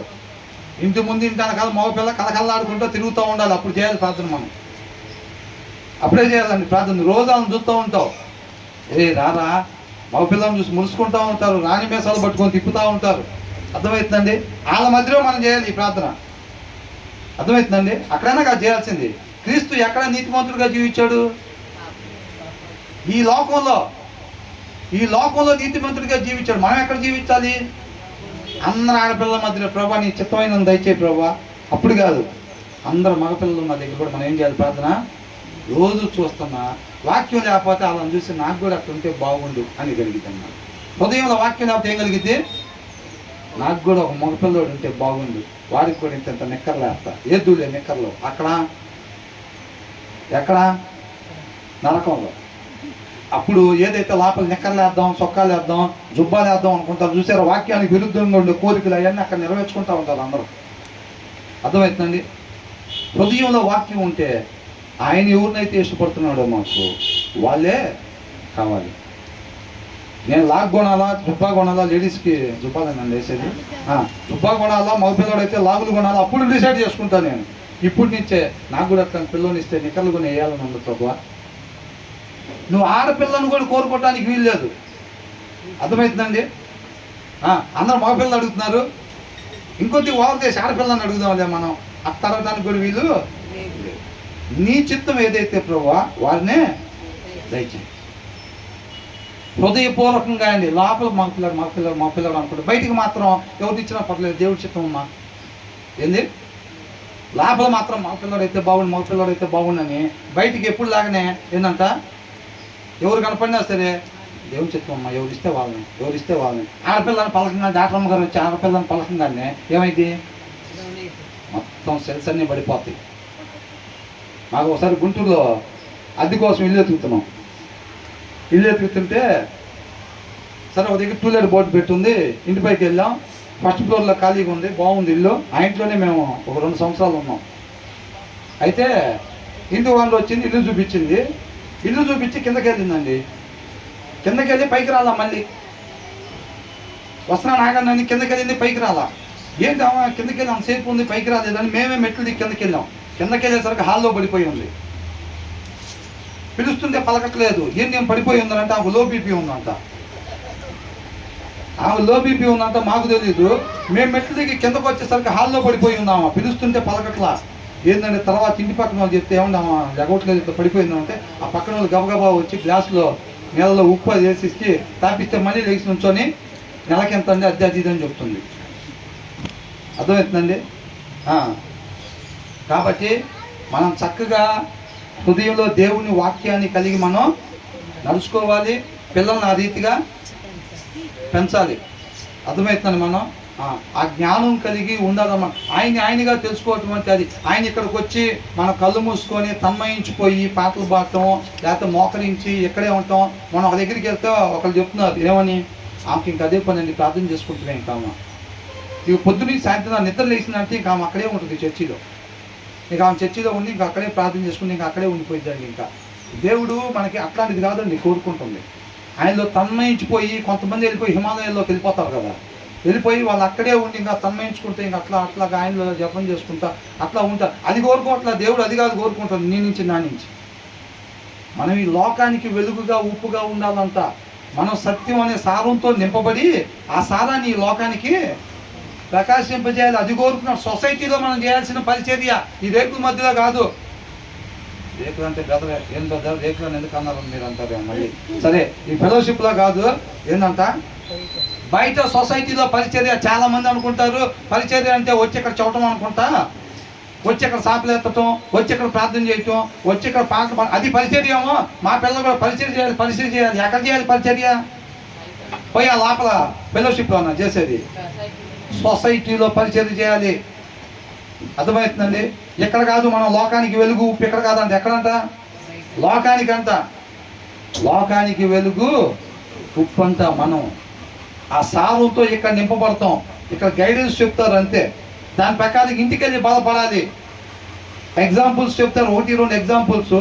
దాని ప్రకారంగా మనం నింపబడాలి అనేది చెప్తారు. ఇంటి దగ్గరికి వెళ్ళి మనం శ్రద్ధ పెట్టి వాక్యం చదివి ఆ క్రీస్తుని మన హృదయంలో నింపుకోవాలన్నమాట. కేవలం ఎక్కడిని చేతులు వేసి ప్రార్థన చేయగానే కుంటోలు లేచి నడవాలి. ఆత్మల రక్షణ ప్రభు అంటే ఇప్పటికీ 720 మందిని బాప్తిసానికి ఇప్పించానండి. ఇట్లాంటి వినాలని అంటే ఎక్కడ వినే దాంతో కాదండి. ఇంటి దగ్గరికి వెళ్ళి ఏం చేయాలి? ఆ క్రీస్తుతో నింపబడాలన్నమాట. అర్థమవుతుందండి. అప్పుడు జరుగుతాయి మన జీవితంలో కార్యాలు. అర్థమవుతుందండి. వాళ్ళు ఎంతెంత సమయం దేవుడితో గడిపారు, వాళ్ళు ఎలాంటి భయము వణుకు వాళ్ళ హృదయాల్లో కలిగి ఉన్నారు, ప్రతి క్షణాన్ని గడిపారు. వాళ్ళు దేవుడి కృపను బట్టి ఇచ్చిన ప్రతి క్షణం వాళ్ళు ఎలా గడిపారు ఆ క్షణాల్ని. వాళ్ళనేది జీరో ప్రతి చోట్ల. ఇంకొక సేపు దేవుడు నాకు ఆయుష్ ఇస్తే నేను ఎట్లా చేద్దాం అట్లా చేద్దాం అని అనుకోవటం కాదు. మనం ఏదన్నా చేయబోయామంటే నాశనమే అయ్యేది. అది దేవుడిని పక్కన పెట్టి మనం ఏదన్నా చేయబోతే ఏమైతే నాశనమే. నాశనం తప్ప మంచి చేయలేడు మనిషి. మనమే కాదండి, ఈ భూమి మీద ఏ మనిషి కూడా మంచి చేయలేడు. హృదయంలో దేవుని వాక్యము కలిగి ఉన్న మనిషి మాత్రమే మనిషిగా జీవించగలుగుతాడు. నేనే మార్గం అని అంటున్నాడు. నేను కూడా మార్గం అనలేదు ఆయన. అర్థమవుతుందండి. నేనే మార్గము అని అన్నాడు అన్నమాట. కాబట్టి చక్కగా దేవుడి కృపను బట్టి నేను పిల్లల గురించి, ఒక స్త్రీ గురించి, పురుషుడి గురించి, ఒక తండ్రి గురించి, ఒక భర్త గురించి, భార్య గురించి, ఒక అత్త గురించి, ఒక మామ గురించి నేను ఇంతగా చెప్దామని నేను అనుకోలేదు. దేవుడి కృపను బట్టి అట్లాగా ఇంత సమయం చెప్పడం జరిగిందనమాట. ఎందుకంటే మనకు అవసరం కాబట్టి దేవుడు నడిపించాడు. కాబట్టి పిల్లల్ని చక్కగా ఆ స్టేజెస్లో గుండా వాళ్ళు వెళ్తారు. కాబట్టి ఒకసారి వెళ్ళిపోయిన తర్వాత, వివాహం జరిగిన తర్వాత మళ్ళీ మా అమ్మాయిని పంపించండి, నేను అప్పుడు సరిగ్గా నేర్పలేదు, నేను మళ్ళీ సరిగ్గా కోడలుగా భర్తగా భార్యగా ఉండేటప్పుడు ఎలా ఉండాలో నేను నేర్పి పంపిస్తారు వాళ్ళు? పంపించరు. ఏమండి ఏందండి అసలు ఇట్ట పెంచారు, ఇట్లా చేస్తుంది ఏందండి ఇల్లు అని వాళ్ళు ఫోన్ చేస్తూ ఉండరు. కాబట్టి వివాహానికి వెళ్ళే ముందే చక్కగా అదంతా కూడా ఒక కుటుంబం అంటే ఏంటి ఇదంతా కూడా అవేర్నెస్ పిల్లలకి కలిగించాలి. అంతే తప్ప వాడికి ఎప్పుడెప్పుడు వయసు వచ్చిద్దా వివాహం ఇచ్చి చేసి పంపిద్దాం అనేది కాదు. కట్నం డబ్బులు దాయటం కాదండి గొప్ప. ఏం కాదు కట్నం డబ్బులు దాయటం కాదు. ఆడపిల్ల పుట్టం కానీ ఇప్పుడు నుంచి కట్నం డబ్బులు దాచుకోవాలరా. నువ్వు కట్నం డబ్బులు దాచిపెట్టినంత మాత్రాన పిల్ల అక్కడ బాగుండిద్ది అనుకోవటానికి వీలు లేదు. ఆ హృదయంలో దేవుని వాక్యం కలిగి దేవునితో పాటు నువ్వు అక్కడికి పంపిస్తే దేవుడు ఆమెకు తోడుకుంటాడు. కాబట్టి ఎక్కడైనా సురక్షితంగా ఉండిద్ది అని అంటున్నారు అనమాట. కాబట్టి ఏమంటున్నారు తర్వాత, ఏది పడితే అది మాట్లాడకూడదు, గారాభంగా ఉండకూడదు. వాక్యం అనే అర్థంలో దేవుడు ఏదైతే మనం చూపిస్తున్నాడో వాటిని మనం సరి చేసుకోవటానికి ఇష్టపడితే మనం ఇక్కడికి రావటం వల్ల ఉపయోగం తప్ప, దేవుడు ఏం చెప్తున్నాడో సరి చేసుకోమని చూపించినా మనం ఇష్టపడకపోతే చర్చిలకు రాని వాళ్ళైనా వచ్చిన వాళ్ళైనా ఇద్దరు ఒకటే. నువ్వు ఇష్టపడకపోతే ఎన్ని సంవత్సరాలు వచ్చినా ఎన్ని ఆరాధనలకు వచ్చినా ఒకటే. ఆయన ఏదైతే వాక్యం అని అర్థంలో చూపిస్తున్నాడో దాన్ని సరి చేసుకోవటానికి నువ్వు నేను ఇష్టపడితే రావటం వల్ల ఉపయోగం. ఆయన కృపని సద్వినియోగం చేసుకున్నట్టు మనం ఆయన కృపను బట్టి ఆహారం మనకు పంపిస్తున్నాడు. అవునా కదా? ఆయన కృపని సద్వినియోగం చేసుకున్నట్టు. ఇష్టపడకపోతే ఆయన కృపని మనం దుర్వినియోగం చేసుకున్న వాళ్ళంగా అవుతాము. తర్వాత ఏమంటున్నారు? కోపిష్టులుగా ఉండకూడదు అంట మనం. అర్థమవుతుందండి? ఒక విశ్వాసం ఎలా ఉండకూడదు? సమాధాన పరిచేవాడిగా సమాధానం కలిగి ఉండాలి తప్ప కోపిష్టులుగా, ముంగోపిల్లాగా, కలహాలు రేపే వాళ్ళగా, మనం దుష్క్రియలు చేసే వాళ్ళంగా మనం ఉండకూడదు. ఇవన్నీ క్రైస్తవుడికి, నిజమైన క్రైస్తవుడికి ఉండాల్సిన గుణలక్షణాలు అన్నమాట. ఆ సమాధానం కలిగి ఉండాలి. అర్థమవుతుందండి? మనం ఎక్కడికి వెళ్ళినా సమాధానం నెలకొల్పాలి తప్ప వాళ్ళిద్దరు తన్నుకుంటేనే బాగుండిద్దిరా, మనం పోయి ఇంకొద్ది కిరసనాయలు పోసి వద్దాం, ఎట్లాంటి ఆలోచనలు హృదయంలో వాక్యం లేని వాళ్ళకే ఉంటాయి. తర్వాత ఏంటంట? దేవుడు నన్ను తగ్గించాడు, దేవుడు నన్ను నరకంలో వేద్దామని ఇష్టపడ్డాడు, అందుకనే వేసాడు, అందుకే నా జీవితం ఎట్ట అయిపోయింది, నా బతికెట్టు అయిపోయింది కాదంట. ఎవరంట వాడిని తగ్గించేది? ఎవని గర్వము వాడిని తగ్గించు. నెమకద్నెజరుని ఎవరండి గడ్డి మేసేలాగా చేసింది? ఎవరు? దేవుడా? అమ్మో, అంత శక్తిమంతుడు ఆయన, గడ్డి మేపించేలాగా చేశాడు. ఆయన అంత శక్తిమంతుడే కాదంటలేదు, ఈయనకేనే గడ్డి మేయాలని ఇష్టపడ్డాడు. పాపం గర్వించాడు. నా నామ ఘనత కొరకు నేను నిర్మించుకుంది కాదా ఈ రాజ్యం అని ఆయన అనుకున్నాడు. ఆయన నిర్మించాడా? నెమకద్నెజరుని ఎవరు పిలిచారు? దేవుడు పిలిచాడు. ఈ జనాన్ని ఎవరు అప్పగిచ్చాడు? దేవుడు అప్పగిచ్చాడు. అందుకొచ్చింది ఆయనకి. అది ఈయనేమనుకున్నాడు? దేవుడు చేసిన దానికి ఆ ఘనత ఈయనకు అప్పగించుకున్నాడు. బ్రహ్మాండంగా చెప్పే కదా వాక్యం, బ్రహ్మాండంగా పాడే కదా ఇందాక పాట, బ్రహ్మాండంగా చేశారు కదా ప్రార్థన. అక్క బాగా ప్రార్థన చేశారు అక్క అంటే చిన్నప్పటి నుంచి అంతే. ఏంటంట? నా దేవుడు నడిపించాడు, ఆయన ఆత్మ నడిపింపు, సమస్త మహిమ ఆయనకే అనకుండా బాగా చేశారు అక్క ప్రార్థన అంటే చిన్నప్పటి నుంచి అంతే. అంతేనా? బాగా పాడారని అంతే పాట చిన్నప్పటి నుంచి. మా అమ్మ కూడా అంతే. ఏంటంట? మా అమ్మ కూడా అంతే. నేను మా అమ్మ దగ్గర నుంచి నేర్చుకొచ్చా. ఈ స్వరం మా అమ్మ దగ్గర నుంచి వచ్చింది. ఎక్కడికి వెళ్ళి ఇంతకుముందు వేరే చర్చికి వెళ్ళేవాళ్ళని, అక్కడ కూడా ఫస్ట్ పార్ట్ నాకే ఇచ్చేవాళ్ళు. అసలు దాంట్లో దేవుడు ఎక్కడ కనపడ్డాడు నువ్వు చెప్పిన దాంట్లో? ఆ క్రెడిట్ మొత్తం ఎవరికి తీసుకుంటున్నారు? వాళ్ళకే తీసుకుంటున్నారు. అర్థమవుతుందండి? అది ఆయన ఇవ్వకపోతే నువ్వు వాక్యం చెప్పడానికి గంట కూర్చో, 5 గంటలు కూర్చో, 5 రోజులు కూర్చో, వ్యర్థమైన మాటలు పలికి దిగటమే తప్ప అంతకు మించి వేరేది ఉండదు. అర్థమవుతుందండి? మనం ఏదన్నా మంచి చేసాము అని అంటే సమస్త మహిమ ఆయనకే. చేసేది ఆయనే. మనల్ని మనం జీరో చేసుకున్నామండి అని చెప్పుకోవటానికి కూడా లేదు. మనం జీరో చేసుకోవటానికి కూడా బలం కావాలి. అది ఆయన ఇస్తేనే మనల్ని జీరో చేసుకోగలుగుతాం. మనల్ని మనం ఉపేక్షించుకోవాలంటే కూడా మనకి ఆయన కృప లేనిదే, ఆయన బలం లేనిదే మనల్ని పూర్తిగా ఉపేక్షించుకోలేము. అర్థమవుతుంది? మనం ఏమైనా కనపడుతున్నామా? మనకు ఉపేక్షించుకోవటం చేత కాదు, మంచి చేయటం కూడా చేత కాదు. ఇంకా అర్థమవుతుందండి? కాబట్టి సమస్తం చేయగలిగింది ఆయన కాబట్టి మన జీవితం మీద అధికారం ఆయనకి ఇవ్వాలి, ఆయనకి అప్పగించుకోవాలి. ఆయన కృపను బట్టి, ఆయన మనల్ని ప్రేమించి మనల్ని నిర్మించాడు కాబట్టి ఆయన కృపను బట్టి మనకిచ్చే ప్రతి క్షణం అనే ఆయుష్ ఆయన పాదాల చెంత దగ్గర పెట్టి ఆయన సహాయం కోరుకోవాలన్నమాట. అర్థమవుతుందండి? కాబట్టి ఎవని గర్వము వానిని తగ్గించడం. నిన్ను నేను ఎవరు తగ్గించాల్సిన పని లేదు, నిన్ను నన్ను. మనకి గర్వం ఉంటే చాలు, వెళ్ళిపోతాం భూమిలోకి. అర్థమవుతుందండి? అంటే ఇక్కడ కాదండి, వాడు భయంకరంగా గర్వం ఉంటాడండి, మరి వాళ్ళు బాగానే సంపాదిస్తున్నారు, పెద్ద పెద్ద కారుల్లోనే తిరుగుతున్నారు. నువ్వు ఎక్కడ దాని సంగతి చూడబాక. వాక్యం ఎప్పుడు అక్కడ దాని సంగతి చెప్పేది. అవునా? ఏమంది? నీకు ఇవ్వబడిన అన్నారు కదా, నేను అడిగి ఇప్పించానండి, నా దగ్గర డబ్బులు అయిపోయినాయి, 10 రూపాయలు ఇస్తే మళ్ళీ 100 రూపాయలు వస్తాయి అంటారు కదా. ఎక్కడ కాదు వచ్చేది, అక్కడ. ఎక్కడ వచ్చేది తప్పుడు పోదా, ఎక్కడ వచ్చేది తప్పుడు పోదా. నువ్వు వారికి టిఫిన్ ఇప్పించు, వస్త్రాలు లేని వస్త్రాలు ఇప్పించి నీ పెద్ద బంగ్లా ఇస్తాడు దేవుడు అంటే తప్పుడు పోదు. అది దేవుడు కొంతకాలం ఉండిపోయే బంగ్లాలు, వస్త్రాలు నీకు ఈడు. నీకు 100 రూపాయల వస్త్రం ఎవరికని ఇస్తే నీకు 1000 రూపాయల వస్త్రం ఇస్తాడంటే తప్పుడు పోదా. దానికోసం ఆశపడి ఇక్కడికి వస్తే రాంగ్ అడ్రస్కి వచ్చినట్టే. మరణం తర్వాత ఏదన్నా కావాలనుకునే వాళ్ళు ఇక్కడికి రావాలంతే. నువ్వు ఇక్కడ ఏదైతే ఇస్తావో, నువ్వు ఇక్కడికి ఒక 100 రూపాయలు పెట్టి ఒకరికి టిఫిన్ ఇప్పించావంటే అది ఎక్కడ దాచబడిద్ది? అక్కడ దాచబడిద్ది. దానికి సంబంధించిన రివార్డు రేపు నువ్వు పునరుద్ధానుడై తిరిగి లేచిన తర్వాత నీకు నాకు వచ్చిద్ది. అర్థమవుతుందండి? నిన్న ఒకరికి టిఫిన్ ఇప్పించాను, ఇవాళ నాకేం మేలు కలగలేదేంటి? ప్రమోషన్స్ వచ్చే నెలలో ఉన్నాయంట, ఈ నెల మొత్తం సత్క్రియలు చేద్దాము, అయినా నీకు ప్రమోషన్ రాదు. ఏంది ఇది? అసలు బ్రదర్ అక్కడి నుంచో అన్ని శాపాలు మాట్లాడతారు ఏంటంటే నేనేం మాట్లాడేది కాదండి, ఆయనగా తెలుసుకోవటం అన్నమాట. అర్థమవుతుందండి? శాశ్వత కాల జీవితం కావాలని ఎవరైతే అనుకుంటారో వాళ్ళు ఎలా జీవించాలో దీంట్లో రాశారనమాట. ఇక్కడ లబ్ధిలు పొందటానికి కోసం ఇది చూడండి దయచేసి. ఇక్కడ లబ్ధిలు పొందటం కోసం అయితే ఇక్కడికి రావటం వల్ల ఉపయోగం ఏమి లేదు. అసలు ఆయన ఇక్కడ ఉన్న దాని వైపు చూడొద్దని చెప్తాడు దేవుడు.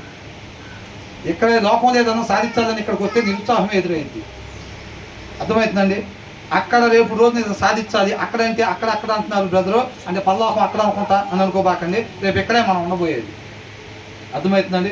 మనం అంటే మీరు డిసైడ్ చేశారా, మిమ్మల్ని కూడా కలుపుకున్నారంటే వాక్యానుసారంగా ఎవరైతే ఉంటారో వాళ్ళందరూ ఉండబోయే ప్రదేశం రేపు రోజు ఇదే నూతన భూమిలోనే ఉంటామన్నమాట. అంతే తప్ప మనం ఏమి పైన మబ్బుల్లో తేలుకుంటా అని పాత సినిమాల్లో గిటార్లు వేసుకుంటే ఏంటంటే అట్లాగేం ఉండదు. మనం రేపు రోజు కూడా ఇక్కడే నీతిమంతుల్లాగా చక్కగా ఇప్పటిలాగా ఎవరినో ఒకటి మోసం చేసి మనకే బాగుంటే బాగుండు, వాళ్ళు బాగుంటే నవ్వుతుంటే కుళ్ళు కొట్టాలి, ఇవన్నీ ఏముండవు ఇంకా. అక్కడ ఒక అద్భుతమైన లోకం అది. అర్థమవుతుందండి. మనం ఎవరు మిస్ కాకూడదని చెప్పి దేవుడు కోరుకుని ఆయన ప్రేమించి మనల్ని పంపిస్తున్నాడు ఈ వాక్కు. కాబట్టి ఏంటంట, ఎవరిని గర్వం ఎవరికి వచ్చిందండి? హృదయంలో వాక్యం లేకపోతే, ఆయనతో సరిగ్గా సహవాసం లేకపోతే, ఆయనతో నాటబడి లేకపోతే వచ్చే గుణలక్షణం. వాక్యం లేని హృదయంలో మూఢత్వం ఉంది ఆల్రెడీ, అవునా? ఆ మూఢత్వంలో నుంచి వచ్చే గుణలక్షణం ఈ గర్వం అన్నమాట. అర్థమవుతుందండి. ఎంత ఎదుగుతున్నా సరే, ఆత్మీయంగా ఎంత ఎదుగుతున్నా సరే ఎలా ఉండాలి? ఉండాలి. క్రీస్తు ఎంతటి వాడు? ఆయన శిష్యులు పోతుంటే నీడబడితే స్వస్థత జరుగుతుంటే ఇక క్రీస్తు శక్తి మనం వర్ణించగలుగుతామా? ఆయన ఎంతగా తగ్గించుకున్నాడు, అవునా? సిలువ మరణానికి అప్పగించుకున్నాడు. పేతురు కత్తి తీస్తే ఏమన్నాడు? నేను కోరుకుంటే తండ్రి ఆయన సైన్యాన్ని పంపించడా అని అడిగాడు, అవునా? తండ్రి సైన్యం ఎంత ఉంటుందండి? అది వర్ణించగలుగుతామా, వివరించగలుగుతామా? మరి నేను ఒక్క మాట మాట్లాడితే ఆయన సైన్యాన్ని పంపిస్తాడు అన్నాడు. అంటే ఒక సేవకుడు ఉండి కూడా సేవకుడు లేకపోతే ఎలాగ చేసుకుంటారు అలాగా. సేవకుడు ఉన్నారు కదా, ఇది తీసుకురా, బేసిన్ బట్టి నీళ్ళు పోయి చేతులు కడుక్కుంటా. నీకు మనిషి ఉండొచ్చు, పిలిస్తే వచ్చే మనిషి ఉండొచ్చు, అయినా సరే నువ్వు అక్కడికి పోయి చేతులు కడుక్కొని రావటం తగ్గింపు స్వభావం. ఏమండి, ఒకటి తగ్గింపు స్వభావం అంటే జనాల ముందు తగ్గింపు కాదని ఒంగొని నడుచుకుంటూ రావటం కాదు. Praise Lord brother, praise Lord sister. అరే సండే చర్చికి శుక్రవారానికి పాత చొక్కాలు వేసుకెళ్ళాలిరా, లేకపోతే గొప్పలకి వెళ్తున్నాం అనుకోండి. మిగతా రోజు ఎట్టుంటున్నావు బయట?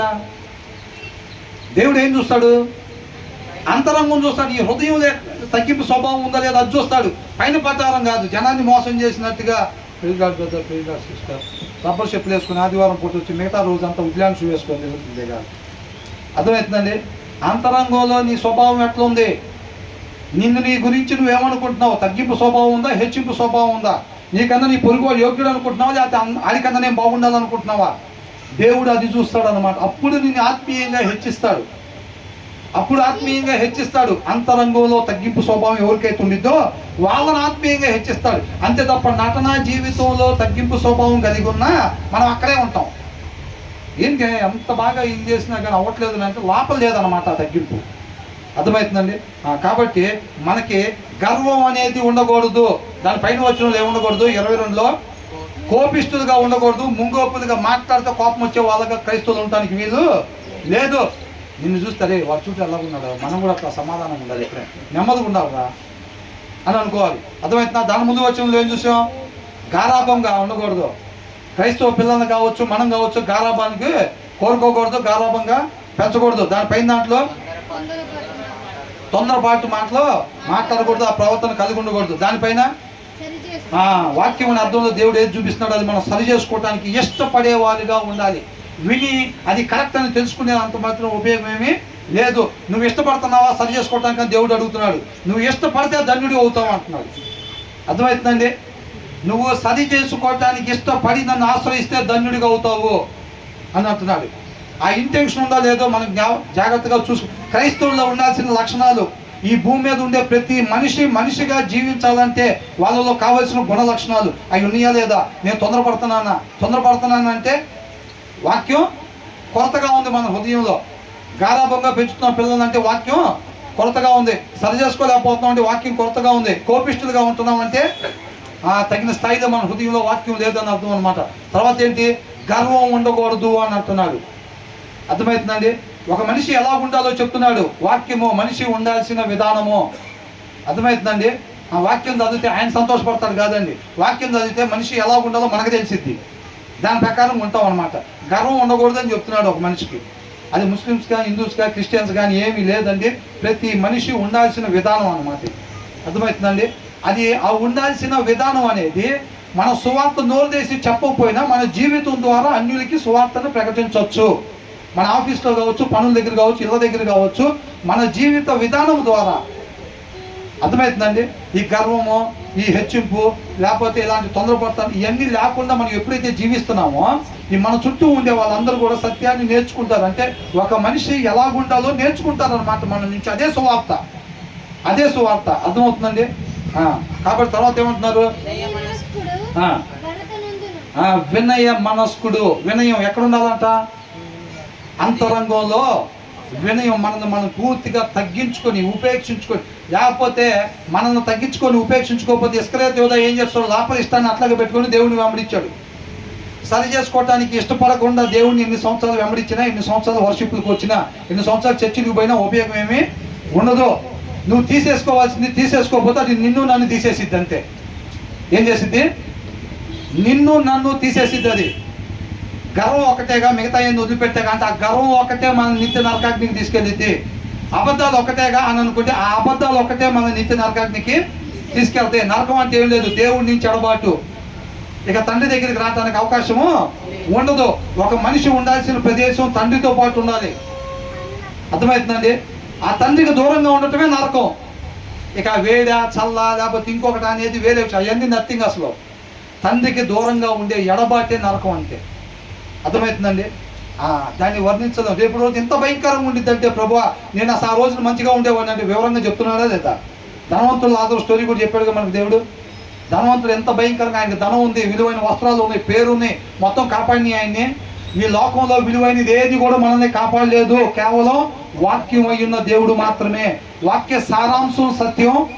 ఆ సత్యం మనం స్వతంత్రులు చేసి పోగొట్టుకున్న స్థానాన్ని తండ్రి దగ్గరికి చేర్చిద్ది అనమాట వాక్య సారాంశము. కాబట్టి ఇళ్ళ దగ్గర ఖచ్చితంగా శ్రద్ధ పెట్టి వాక్యము చదవాలి మనము, మన పిల్లలు. అది సారంతో నింపబడతాం, సత్యం అనే సారంతో నింపబడతాం. అప్పుడు ఇంటి దగ్గర ఎప్పుడైతే శ్రద్ధ పెట్టి వాక్యం చదువుతూ ఉంటామో అప్పుడు సత్యం అనే సారంతో నింపబడతాము. మనం బయటికి వెళ్ళినప్పుడు మన పిల్లలు ఉద్యోగాలు చేసే దగ్గర కావచ్చు, మన పనులు చేసే దగ్గర కావచ్చు, ఆ సత్యం అనే వెలుగుని ప్రకాశింపజేస్తాం అన్నమాట. అది ఈ లోకానికి వెలుగు, ఉప్పు అంటే. అర్థమవుతుందండి? మన జీవిత విధానం ద్వారా ఆ సత్యం అనే సారం ఏదైతే వాక్యంలో చెప్పారో ఆ రీతిగా మనం జీవిస్తా ఆ మాదిరిని కనపరుస్తాం అన్నమాట. అది లోకానికి వెలుగు అంటే. కాబట్టి మనం వినయ మనస్కులు, తన్ను తాను ఎవరైతే తగ్గించుకుంటారో, నా వల్ల ఏది కాదు, సమస్తము చేయగలిగిన వాడివి నువ్వు, మంచి. మనం ఏదన్నా దేవుడు లేకుండా చేసామంటే అది నాశనమే చేస్తాం తప్ప మంచి ఏది కూడా మనం, ఎందుకంటే మనం మూఢత్వం కలిగి ఉంటాం కాబట్టి మంచి చేయలేము మనం. అర్థమవుతుందండి? కాబట్టి నా వల్ల ఏది కాదని చెప్పి ఎప్పుడైతే క్రీస్తుకి అప్పగించుకుంటారో వాళ్ళ జీవితం, అప్పుడు వాళ్ళని ఆత్మీయంగా నిన్ను నన్ను ఎందుకోసమైతే, దయచేసి ఒక 5 నిమిషాలు ఎందుకంటే అయిపోతుంది కదా, నిన్ను నన్ను ఎందుకోసం ఆయన సృష్టించాడో ఆ కార్యం జరిగేటట్టుగా ఆయన మనల్ని నడిపిస్తాడు అన్నమాట, మనల్ని మనం తగ్గించుకున్నప్పుడు. అర్థమవుతుందండి? కాబట్టి మనం గర్వం కలిగి ఉండకూడదు. ఏ ఒక్కరు కూడా మనకున్న డబ్బును బట్టి కావచ్చు, మనకున్న ఎత్తు రంగును బట్టి కావచ్చు, మనకున్న హోదాను బట్టి కావచ్చు, దేవుడు మనకిచ్చే తలాంతులను బట్టి కూడా గర్వపడటానికి అవకాశం ఉన్నది. అపవాది దేన్ని చూసి గర్వపడ్డాడండి? ఏం చూసి సింహాసనం మీదకి ఎక్కుతానికి సాహసం చేశాడు? దేవుడు ఇచ్చిన దాన్ని చూసి. మిగతా వాళ్ళందరికన్నా నేను బాగా పాడతాను కదా, వర్షిప్ లీడర్లు కదా నేను అని చెప్పి దాన్ని చూసి గర్వపడ్డాడు. అర్థమవుతుందండి? ప్రార్థన బాగా చేస్తామని గర్వం రావచ్చు, పాటలు బాగా పాడతావని, నువ్వు తగ్గింపుగా లేకపోతే ఎట్లా ఉంటావు, ఎప్పుడైతే వాక్యం చెబుతావని కావచ్చు. ఏదైనా దేవుడిచ్చిన తలాంతుని కూడా దాన్ని బట్టి కూడా మనం గర్వం తెచ్చుకోవచ్చు. నెబుకద్నెజరు గర్వం దేనిలో నుంచి వచ్చింది? దేవుడు ఇచ్చిన దాంట్లో వచ్చే. దేవుడే ఆ జనాన్ని అప్పగించి దేవుడే పిలిచి ఆ ప్లేస్ ఇచ్చాడు. నెబుకద్నెజరుకి ఇచ్చాడా లేదా? దాంట్లో నుంచి ఏం చేశాడు? అది ఎక్కడి నుంచి వచ్చిందో మర్చిపోయాడు, ఎవరు ఇచ్చారో మర్చిపోయాడు. అర్థమవుతుందండి? నేను అనేది పెట్టుకున్నాడు. కొంతమంది మనం మాట్లాడతాం, నేనైతే ఇట్లా చేస్తా, నేనైతే అట్లాగా, నేనైతే అంటాం. అర్థమవుతుందండి? మన జీవితంలో నేనైతే అనే మాట ఉండకూడదు. ఇక మీద జీవిస్తుంది నేను కాదు, నా ఎందున్నా అమ్మా లాస్ట్ ముక్క కన్నా అందుకున్నారు, సంతోషం. ఇక మీద జీవిస్తుంది నేను కాదు, నా ఎందున్నా క్రీస్తే. అలా ఉండాలి. మనం అనేది ఇక జీరో, మనం అనేది కనపడకూడదు ఎక్కడ. క్రీస్తే. మంచి ఏదన్నా చేసే బ్రదర్, మీరు అట్లాగా మంచి లక్షణం బ్రదర్, ఒకరికి సహాయం చేశారు, ఆయన కృపేనండి. అవునా? ఆయన కృపేనండి, ఆయనకి మహిమ. అంతేనా కదా? తర్వాత ఏమంటున్నారు? దొంగతో పాలు కూడగాడు. ఇంకా 4 వచనాలు ఉన్నాయిలేండి, సరిపోయింది. నేను ముగిద్దామని అనుకున్నా, కాబట్టి ఇప్పటికి చాలా అంటే చాలా సమయం అయింది, చాలా సమయం అయింది. కాబట్టి మిగతా తర్వాత ధ్యానించుకుందాం. ఇక్కడ చెప్పబడిన ప్రతి మాట మన హృదయం మీద రాసుకుంటే మనం బ్రతుకుతాం. ఏంటని చెప్తా? మన హృదయం మీద రాసుకుంటే మనం బ్రతుకుతాము, మనం ఉండాల్సిన రీతిగా ఉంటాము. ఎలా ఉండమని చెప్తున్నాడు, ఒక మనిషి ఎలా ఉండాలని చెప్తున్నాడో అలా ఉంటామో, అప్పుడు మరలా పోగొట్టుకున్నాం, మనల్ని జీరో చేసుకోవడం. అప్పుడు ఆయన ఇష్టాన్ని తీసి పక్కన పెట్టి మన ఇష్టాన్ని నెరవేర్చుకున్నాం. పండు తినొద్దంటే ఏం చేసాం? పండు తిన్నాం. మన ఇష్టాన్ని నెరవేర్చుకొని తండ్రి నుంచి దూరం అయిపోయి మరణంలో పడిపోయి మరణం వచ్చింది మనకి. మరలా మరణాన్ని దాటి అవతలకు పోవాలంటే మన ఇష్టాన్ని జీరో చేసుకోవాలి. ఈసారి ఆయన ఇష్టాన్ని మాత్రమే నెరవేర్చాలి. అదే మార్గం. యేసుక్రీస్తు వారు ఏం చెప్పారు? నా ఇష్టాన్ని నెరవేర్చుకోవడానికి నేను రాలేదు, నన్ను పంపించిన ఆయన చిత్తాన్ని నెరవేర్చుకోవడానికి వచ్చాను. అదే మరణంలో నుంచి జీవంలోనికి దాటి వెళ్ళడానికి మార్గం అన్నమాట. అర్థమవుతుందండి? మనల్ని ఎప్పుడైతే జీరో చేసుకొని ఆయన్ని అనుసరిస్తామో, వాక్యమే దేవుడై ఉన్నాడు కాబట్టి ఆయన్ని ఎప్పుడైతే అనుసరిస్తామో మరణంలో నుంచి జీవంలోనికి దాటి వెళ్ళిపోతాం. మరలా ఏదేంలోనికి ప్రవేశిస్తాము, మరలా తండ్రి దగ్గరికి నివాసం చేస్తాం, మన స్థానంలోనికి మనం ప్రవేశిస్తాం అన్నమాట. అర్థమవుతుందండి? అదే దేవుడు మనకి ఇస్తానని, నిత్య జీవం మీకు ఇస్తానని వాగ్దానం చేస్తున్నాడు కదా. నిత్య జీవము మనం ఏదైతే కొంతకాలం ఉండిపోయి మరణాన్ని తెచ్చుకున్నామో దాన్ని తీసివేసి వాక్యాన్ని అనుసరించటం ద్వారా మరణంలో నుంచి జీవంలోనికి దాటిపోతాం అన్నమాట. మరలా నిత్యము తండ్రితో పాటు యుగయుగాలు జీవించేవారిగా మనము అవుతాం. కాబట్టి దయచేసి శ్రద్ధ పెట్టి మనమందరం చెప్పే, నా దగ్గర నుంచి వినే మీ అందరి వరకు కూడా శ్రద్ధ పెట్టి మనమందరం కూడా వాక్యము చదవాలి. ఆ సారాంశం మనం స్వతంత్రంగా చేసింది పిల్లలకు కూడా. కాబట్టి దయచేసి నేను చెప్తున్నానండి, పొద్దున పూట టిఫిన్ పెట్టామా, మధ్యాహ్నం ఏం పెడదాం, సాయంత్రం ఏం పెడదాం, స్నాక్స్ ఏం పెడదాం అనే దానికన్నా 100 రెట్లు ఆలోచన వాళ్ళ ఆత్మకి కావాల్సిన దాన్ని అందించే దాని మీద ఈ ప్రతి ఒక్క తల్లిదండ్రులు కూడా ధ్యాస పెట్టాలని చెప్పి దేవుడు కోరుకుంటూ ఉన్నాడు. ఆ మాటను అండర్లైన్ చేసుకోండి. వాళ్ళ ఆత్మకి ఆహారం పెట్టాలి, వాళ్ళు ప్రార్థన చేయటం నేర్పించాలి, ఆత్మ నడిపింపుతో ప్రార్థన చేయటం నేర్పించాలన్నమాట. ఇతరుల గురించి విజ్ఞాపన చేసే గొప్ప భాగ్యాన్ని పిల్లలు పొందుకునేటట్టుగా అన్ని పరిస్థితుల ముందు మనం అనుకున్నాం కదా, మాటలు సరిపోనప్పుడు ఏం చేయాలంట? మనం డెమోన్స్ట్రేషన్ చూపించాలి. అంటే మనం కూడా మన ముందు మోకరించి రండి, మీరు కూడా మోకరించి పిల్లలకు ప్రార్థన చేసుకోమని చెప్తుంటే వెంటలేదు అనుకోండి, ఏం చేయాలి? మనం మోకరించి పిల్లల్ని మోకరింపు చేయాలి. మనం వాళ్ళ తరపున మనం వాళ్ళ ముందు విజ్ఞాపనం చేస్తాం, ప్రభువా పలానా వ్యక్తులు వాళ్ళు ఎవరు మాకు తెలియదు, కానీ వాళ్ళ పరిస్థితి బాగోలేదంట, వాళ్ళ గురించి నీ పాదాల చెంత పెడుతున్నాం ప్రభువా. మన ఎప్పుడైతే మన మేలు కోరుకున్న వాళ్ళ గురించి ప్రార్థన చేస్తుంటే పిల్లలు అవి మొత్తం కూడా వింటారండి. అవన్నీ వింటారు, నేర్చుకుంటారు, వాళ్ళ జీవిత విధానంగా అలవాటు చేసుకుంటారు. నువ్వు కూర్చొని శ్రద్ధ పెట్టి వాక్యం చదువుతుంటే ఆ వాక్య సారాంశం కోసం ఎదుగుతుంటే నువ్వు పిల్లలు చూస్తారు, అది పిల్లలు నేర్చుకుంటారు. నువ్వు 2 సంవత్సరాలు ఉండొచ్చు, 20 సంవత్సరాలు ఉండొచ్చు, తర్వాత చనిపోవచ్చు కాక పిల్లలు బతుకుతారు. వాళ్ళకి నేర్పావు నువ్వు. అర్థమవుతుందండి? వాళ్ళకి నేర్పావు కాబట్టి వాళ్ళ దారి పట్టుకొని వెళ్ళిపోతారు. వాళ్ళు చక్కగా అన్నం తింటూ నేర్పిన తర్వాత తల్లి లేకపోయినా సరే వాళ్ళు తింటారా లేదా? అలాగా. కాబట్టి వాళ్ళు మనం లేని తర్వాత రోజు కూడా ఉదయాన్నే లేవగానే మోకరిస్తారు. మోకరించి, ప్రభా నీ కృపను బట్టి ఈ దినమని ఆయుష్ మాకు ఇచ్చారు, నీ పాదాలు చెంత పెడుతున్నావు నాయన, నువ్వు ఎందు నిమిత్తం ఇచ్చావో నన్ను పూర్తిగా ఉపేక్షించుకొని దాని కొరకు మాత్రమే ఉపయోగించే కృపను దయచేయమని. నువ్వు నేను చనిపోయిన తర్వాత పిల్లలు మోకరించి ప్రార్థించగలిగే తట్టుగా మనం చేయాలి. నువ్వు నేను ఉన్నప్పుడు ఎట్లాగైతే ఉందో మనం లేని తర్వాత రోజు కూడా ఆ టయానికి పిల్లల వాక్యము తీసి శ్రద్ధగా సారాంశాన్ని ఎదుక్కుంటూ ఉండాలి. వాళ్ళు బ్రతుకుతారు. ఇంకంతే, వాళ్ళకి మార్గం చూపించామంతే, ఇంకా మనం సాధించామంతే. మనం సాధించడం అంటే మనం ఉపేక్షించుకోవటంలో ఆయన మన జీవితాన్ని ఏలనిచ్చామంతే. అది చెప్తుంది. సమస్త మహిమ ఘనత ప్రభువుకే కలగాలి.